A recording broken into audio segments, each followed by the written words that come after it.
Okay, നമ്മൾ ഇന്ന് 52ാമത്തെ question തൊട്ടാണ് ബാക്കിയാണ് നോക്കാൻ പോകുന്നത്. ഇത് പാർട്ട് 2 ആണ്. PYQ സീരീസ് പാർട്ട് 2 ആണ്. 147/2024 ഡേ 1ന്റെ പാർട്ട് 2 ആണ്. ഓക്കെ, സത്യം ശിവസുന്ദരം എന്നത് ഏത് സ്ഥാപനത്തിന്റെ ആപ്തവാക്യമാണ്? ദൂരദർശന്റെ ആപ്തവാക്യമാണ് സത്യം ശിവസുന്ദരം. ജനന സമയത്ത് മനുഷ്യ ശരീരത്തിൽ 300 എല്ലുകൾ ഉണ്ടെങ്കിലും ഇവ പലതും തമ്മിൽ യോജിച്ച് പ്രായപൂർത്തിയാകുമ്പോൾ ആകെ എല്ലുകളുടെ എണ്ണത്തിൽ കുറവുണ്ടാകും. ഈ പ്രസ്താവനയുടെ അടിസ്ഥാനത്തിൽ താഴെ പറയുന്നതിൽ നിന്ന് ശരിയായ ജോഡി കണ്ടെത്തുക.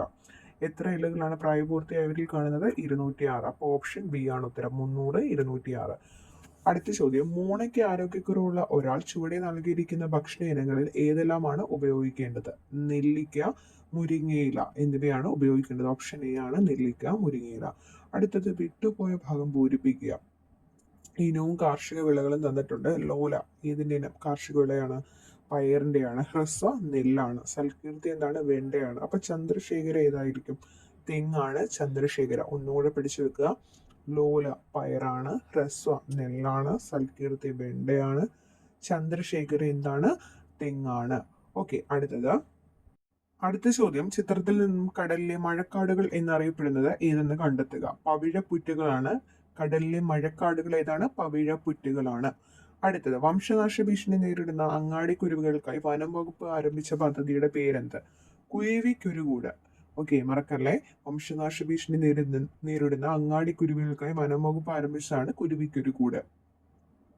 58ാമത്തെ ചോദ്യം, കേരള സർവകലാശാല ഈ അടുത്ത കാലത്ത് വികസിപ്പിച്ചെടുത്ത അത്യുൽപാദന ശേഷിയുള്ള പാവൽ ഇനം ഏതാണ്? പ്രിയങ്കയാണ് അത്യുൽപാദന ശേഷിയുള്ള പാവൽ ഇനം. ചുവടെ നൽകിയിരിക്കുന്നവയിൽ നിന്ന് ശരിയായ പ്രസ്താവന കണ്ടെത്തുക.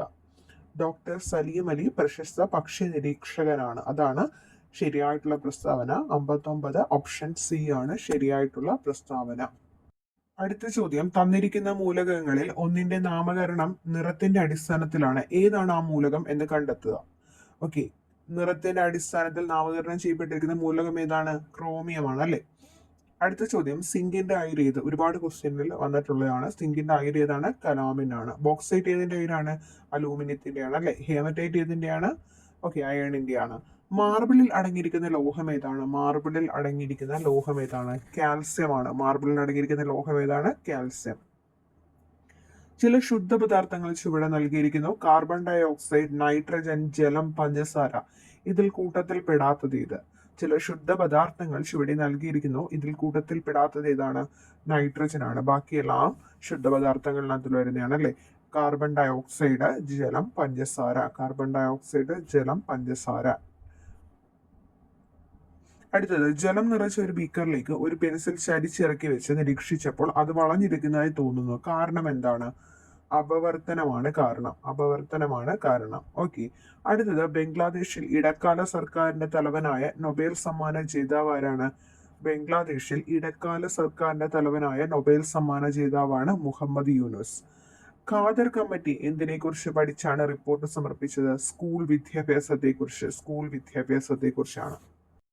അടുത്തത് 67ാമത്തെ ചോദ്യമാണ്, മലമ്പനി പരത്തുന്ന വാഹക ജീവി ഏത്? മലമ്പനി പരത്തുന്ന ജീവിയാണ് അനോഫിലസ് കൊതുകുകളാണ്. മലമ്പനി പരത്തുന്നത് അനോഫിലസ് കൊതുകുകളാണ്. മറക്കല്ലേ. താഴെ കൊടുത്തിരിക്കുന്ന വൈറസ് രോഗം അല്ലാത്തത് ഏത്? Hepatitis, polio, chikungunya. ഇവയൊക്കെ വൈറസ് രോഗമാണ്. എന്നാൽ ഡിഫ്തീരിയ ബാക്ടീരിയൽ രോഗമാണ്. ഡിഫ്തീരിയ. ഓക്കെ, അപ്പൊ വൈറസ് രോഗം ഏതൊക്കെയാന്ന് നോക്കിയേ. ചിക്കൻ ഗുനിയ വൈറസ് രോഗമാണ്. ഹെപ്പറ്റൈറ്റിസ്, പോളിയോ, ഡിഫ്തീരിയ ബാക്ടീരിയൽ രോഗമാണ്. എയ്ഡ്സുമായി ബന്ധപ്പെട്ട് ശരിയായ പ്രസ്താവനകൾ ഏത്? 1ഉം 2ഉം ശരിയാണ്.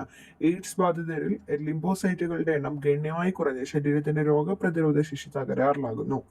HIV ബാധിച്ച അമ്മയിൽ നിന്ന് ഗർഭസ്ഥ ശിശുവിലേക്ക് രോഗം പകരുന്നു. ഇത് രണ്ടും ശരിയാണ്.